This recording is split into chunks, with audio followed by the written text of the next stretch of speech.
V'samcheinu, v'samcheinu, ay b'sikunoi.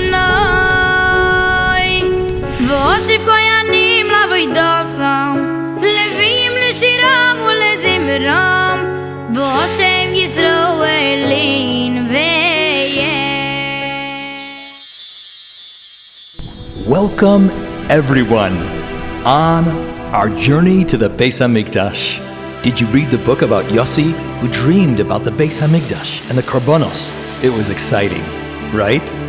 In the pictures that you saw, a lot of thought and effort was put in, and no less, precise information about what happened in the Beis HaMikdash and exactly how. And of course, all based on Chazal and the Meforshim. Now, come, let's look together at the pictures and see how in every corner we are able to learn something. Let's start with the first, and maybe the most complex picture. Look, you see the Mizbeach, and around it many Kohanim doing the various avodas HaMikdash. Shchita, Kabbalas Adam, Zrikas Adam, skinning the animal, offering the Ketoras, and more. You also see Yisraelim doing smicha on the Korban, bringing menachos, bikurim, and more. To analyze the picture, first we have to understand where we are standing. So it's like this. Do you see the ramp of the Mizbeach on our left? That means that this is the southeast corner of the Mizbeach, what the Mishnah calls Karen Dromis Mizrachis. We're standing in the Ezras Kohanim. To our right, under the stairs, is the Ezras Yisrael. And across from us, behind the Mizbeach, is the Beis HaMitbachayim and the whole northern area of the Azara. Now let's go to the detail. Notice the Kohen tossing the Eivarim to be offered on the large woodpile. The mitzvah is to throw the pieces of the Ola onto the Mizbeach, which is why they left a space between the ramp and the Mizbeach. See? So that the Kohen would realize that he needs to throw the Eivarim from the ramp. Let's go to the Kohanim on his right, the one standing halfway up the Mizbeach. One is holding a mizrak in his left hand and smearing the blood on the corner. This must be the blood of a korban chatas, since only the blood of a chatas is put onto the corners. The Kohen next to him is holding a bird. This bird is a korban ola, because this corner is where the malika is done for oilas ha'oif, since this is the closest corner to the makam hadeshen. Right where we're standing, this is the place of the deshen, next to the ramp on the eastern side, which is where they throw the bird's innards and feathers. Let's go back up to the Mizbeach and notice the smaller woodpile on the west side of the Mizbeach. From here, the coals for the Ketoras were taken in a silver pan, transferred to a gold pan, and brought in and placed on the golden Mizbeach in the Heichal. This pile of wood had to be on the west side, the side nearest the Kodesh, to the Heichal, so that the coals could be taken as commanded, milifnei Hashem. Soon we'll get back to the people.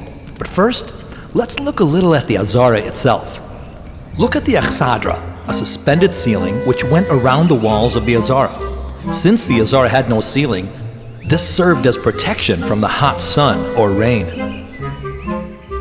Zooming into the picture, here we see windows and a different wall which indicates the structure of a chamber, a lishka.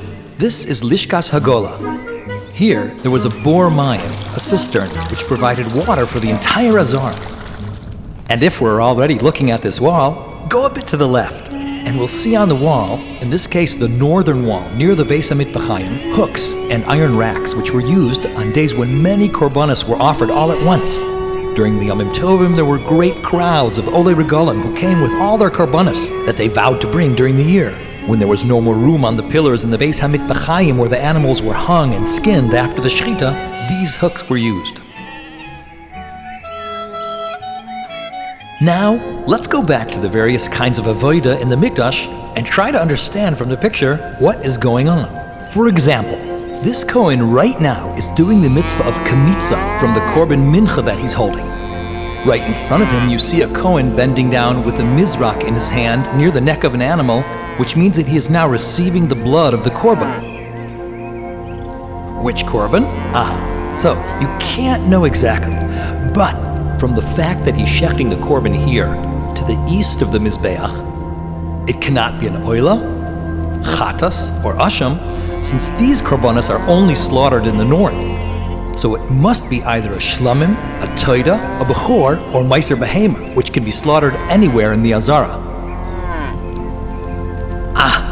How great to see one picture and learn so much from it. We're not done yet. See the man wearing regular clothing? This is a Yisroel bringing birds for a korban ola or a korban chatas. I'm sure you're asking yourself, well, there are other korbanos from birds, Sora, Yoledes, Zav, Zava. These are called mechusrei kapara, those lacking atonement.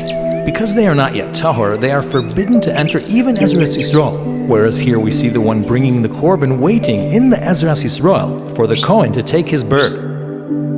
And why really does he not go into Ezras Kohanim and bring the bird to the Kohen? Because the halacha states that a Yisrael is allowed to enter Ezras Kohanim only if he needs to. For example, to do smicha, shchita, tenufa, or the like. This Yisrael, like the other Yisrael standing here holding a mincha waiting for a Kohen to take it and do kmitza to it, has no reason to come into the Azora. So he waits for the Kohen in Ezras Yisrael, which extends to the end of the steps. Actually, some say the steps themselves are also part of Ezras Kohanim. So the Yisrael would need to stop before the steps. Let's go to the korban standing right in front of us. We see two people, a Kohen and a Yisrael.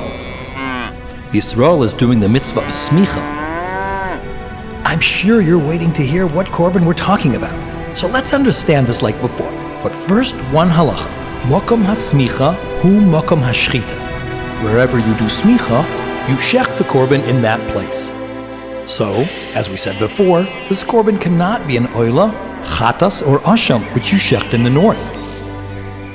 But it can't be a bechor or meiser behema either, because those do not require smicha. This can only be a regular korban shlomim, whether neder, nedava, or toida, which are shechted anywhere in the Azora. And the owner has a mitzvah to place both hands with all his might on the korban before the shechita, during which time he says words of hodah and shevach to Hashem. By the way, while we're talking about the Yisrael standing here, notice that he's wearing socks. Yes, no shoes, because it's forbidden to enter Har HaBayis wearing shoes, but socks are allowed. Only the Kohanim are forbidden during their avodah to wear anything that separates their feet from the floor of the Azara. Now wait, you see how the Kohen next to him is holding the shechita knife? So you probably learned that if the owner knows how to slaughter the animal, it's better that he should do so, because doing your own mitzvah is better than having others do it for you. But if he doesn't know how, the Kohen will slaughter it for him. Now wait, before we leave this picture, which we can still learn a lot from, let's talk about the delightful scene of bringing bikurim. We see the mitzvah of tenufa being done with the bikurim. Here is the wicker basket full of fine first fruits given to the Kohen for the purpose of tenufa. The basket is placed on the Kohen's palms and the owner holds it from the top. And together, that's how they wave the basket back and forth. Wow, how much we learned from one picture. And how it aroused even more of our longing to see Kohanim b'avoidosam v'Yisrael b'ma'amodam. But wait, we're not going anywhere yet. We're continuing with the dream of Yossi. Yossi saw in his mind's eye images of the Beis HaMikdash from afar late at night. Here's the picture. How beautiful, even in the darkness. The Eish Tamid and the bright light from the fire upon the Mizbeach. The smoke rising straight like an upright pillar from the burning of the Emurim during the night. But now let's look at the picture, the section called the Ezras Noshim, which is a little dark now, but we can see it well. The glorious lamps that were used to give light during the Simchas Beis HaShoeva on Sukkos, which took place in this area. Notice as well that the wall has wooden beams sticking out on which planks were placed during Sukkos, where the women stood to watch the Simchas Beis HaShoeva. Let's move closer, together with Yossi, to the entrance gate. Now notice that here too the picture is from the southern angle, which means that the wall in front of us is the southern wall of the Beis HaMikdash. Before we talk about the gates, let's notice the structure above the gate, with steps accessing it from the outside. This is Lishkas Beis Avtinus, where they ground the incense for the Ketores with special expertise to prepare it for offering each day. Let's move on to the gates. first is Shar Hamayim. From here during Sukkos in the morning, with singing and praising, they brought in the pitcher of water filled from the Gihon stream for the mitzvah of Nisuch Hamayim. After that, we see Shar HaBechoros, where the korbanos that do not need shechita in the north were brought into the Azara. We're on the south side, remember? The third gate is called Shar HaDelek, the fuel gate. From here they brought the firewood in to be put on the mizbeach, after carefully checking to make sure there were no worms in it. Another thing we see here is the soreg, a low mechitza that surrounded the Azara. Some say it was made as a marker where non-Jews were not allowed to go past. Chazal say that the Yevanim made 13 holes in this soreg. Shh. Let's be quiet and come close and see Beis HaMoked. There, the Kohanim are still sleeping at this time of night. You must be asking yourself, what? You're allowed to sleep in the Beis HaMikdash? We learned that you can't even sit in the Azara. So you're right. It's usher to sit and certainly usher to lie down and sleep in the Holy Azara. But Beis HaMoked was located on the boundary, with half of it inside the Azara and the other half outside the Beis HaMikdash. So they could sleep in the outer half, which is called chol, meaning not holy. The purpose of these boards, called Roshe Fispasin, was to differentiate between the holy part and the not holy part, where it is allowed to sit and to sleep. I'll tell you as well that Beis HaMoked was on the north side of the Beis HaMikdash, and we're now inside the Beis HaMikdash on the east side, which means that we are looking at the west side. In the four corners there were 4 chambers. In this chamber, there were steps to the tunnel that went down under the Azara, which is how they got to the mikveh. Every morning, the Kohanim who slept in the Beis HaMoked went down these steps to immerse before their avodah. If a Kohen became tamei at night, he also toiveled here, came back to this chamber, and waited until the Azara gates were opened so he could go out and go home. The chamber on the left is Lishkas HaTloim. Inside there were always 6 perfect lambs to be used for the daily korban tamid. Notice the sleeping Kohanim. Some on stone slabs, wide steps next to the wall, on which the elder Kohanim slept, and the young ones, called Pirchei Kahuna, slept on the floor. The Kohanim didn't sleep in their Bigdei Kahuna, but put them under their heads. And some say they didn't really sleep on their clothes due to the Isser Shatnez, since the belt was wool and linen, so they put their clothes next to their heads. You can imagine how warm and cozy it was here because of the burning fire. Indeed, it was always lit, and it was to warm the Kohanim, especially during their avodah, when they walked barefoot on the floor of the Azara, which was made of marble. Every so often they came here to warm themselves by the fire. Just a second. Before they went to sleep, notice what they did. They picked up a tavla, a tile, from the floor and hid the keys to the Azara after the gates were locked. For extra protection, the Kohen in charge would spread his blanket over the tile and sleep on it. How is it so far? It's been nice, right? Let's keep going on Yossi's journey. It's the middle of the night. He suddenly hears the Mamuna calling the Kohanim to wake up. He sees some of the Kohanim waking so quietly and putting on their Bigdei Kahuna. And then again the Mamuna calls to the pious. And look, here they are, already standing in a circle. Wait a minute. Why just some of the Kohanim? And why so quiet? So it's like this. Only those who wanted to join in the pious for Trumas Hadeshin woke up now. Everyone else kept on sleeping to have strength for the next day's avodah. So, of course, the others were quiet. But why is the man in the middle not wearing Bigdei Kahuna? Very simple. The Kohanim wore Bigdei Kahuna only for the purpose of doing the avodah. Every morning, the Kohanim who participated in the pious put on Bigdei Kahuna, so whoever won the raffle would be immediately ready to do the avodah. After the pious, all the Kohanim who did not win the pious took off their Bigdei Kahuna and put on their regular clothing, which explains why the Kohen in charge of the pious did not wear Bigdei Kahuna, because doing the pious is not a form of avodah. The Mamuna tells the Kohanim, stick out a finger, and notice, the The Kohanim stick out any finger they want. This, except the thumb. Because if a Kohen would see that the person next to him was about to win, he might stick out two separated fingers, his thumb and his pinky, and the one in charge might not notice that both fingers belong to one person. So it is forbidden to stick out a thumb during the payas.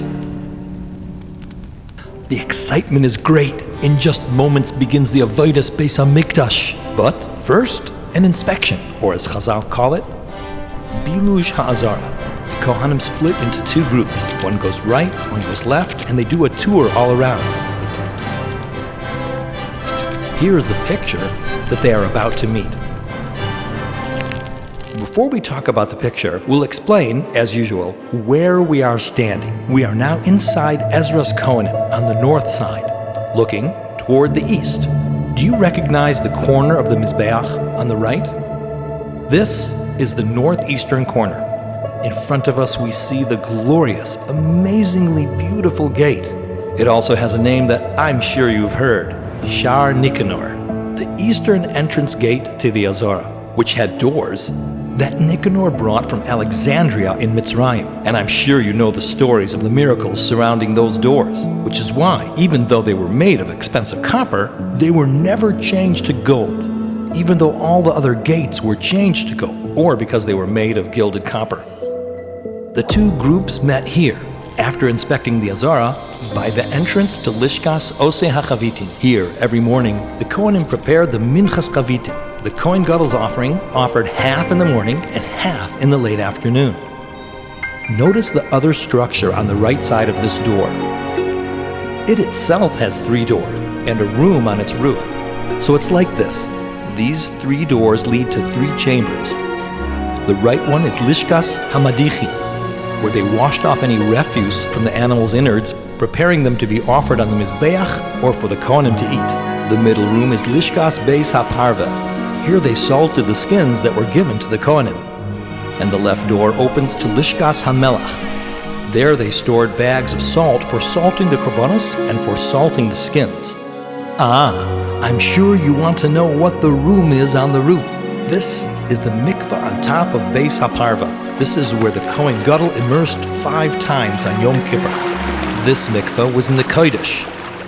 There was another mikvah for the Kohanim in Beis HaMoked, as we already spoke about.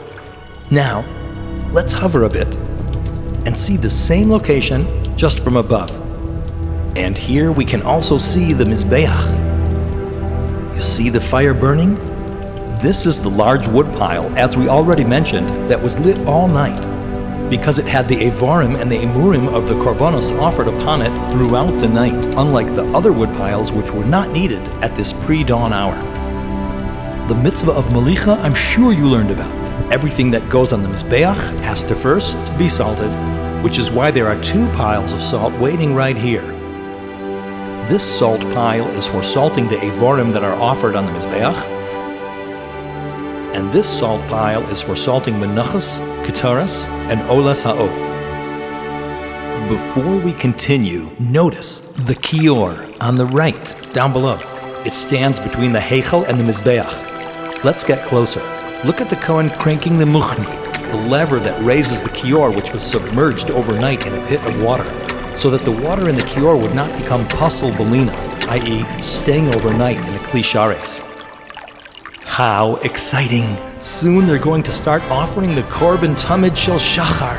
But before that, I'm sure you've seen this picture. Here's the Kohen who goes up to see if the whole eastern horizon has lit up all the way to Hebron, so they shouldn't accidentally shech the Korban Tamid before Alos HaShachar. When he sees that it's time, he calls out, Bar Kai! And then a Kohen standing below asks him, all the way to Hebron? And he answers, yes.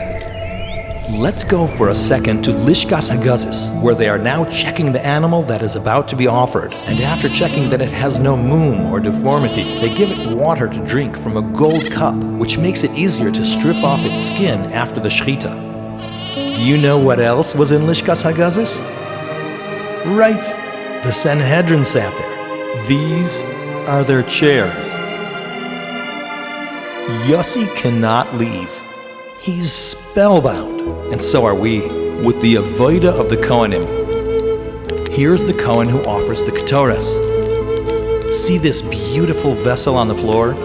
If you look carefully, it's actually two vessels, a kli bazach resting inside a kaf or spoon. The Ketores was placed in this before it was poured into the hands of the Kohen who burned it.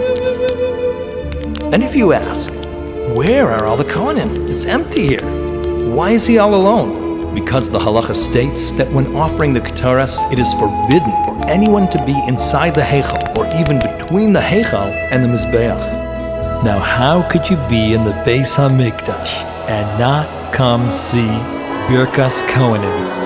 And for Birkas Kohanim, all the Kohanim came, even those who did not serve that day. Look at the picture.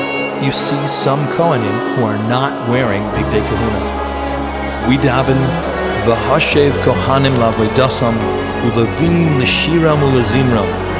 Shiras halavim, one of the most moving events in the Beis HaMikdash. They sang out loud, accompanied by various instruments. In this picture, you can see the Levim singing, and only them. But the instruments were played also by Yisraelim Miyuchasim. Look at this interesting instrument. It's a trumpet made from the horn of an animal. The singing was performed in an incredibly orderly manner. Here you see the one in charge of the singing. Only after he rang the cymbals that he held in his hands did the Levim begin to sing. There are also two Kohanim standing here whose job is to blow silver trumpets in the middle of the song. That's it for now. The journey ends, but it's not over. We all pray. B'sechazena einenu b'shuvcha l'tzion barachamim, b'nei veischa kavat chila, v'choinen mikdashcha al mechoinoi, v'hareinu b'vinyanoi, v'samchenu b'sikunoi.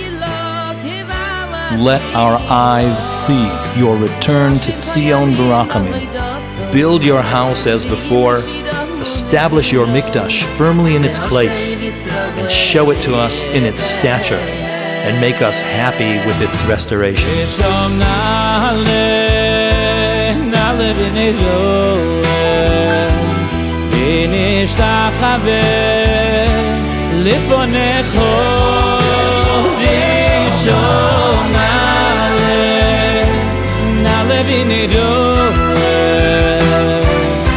V'nishtach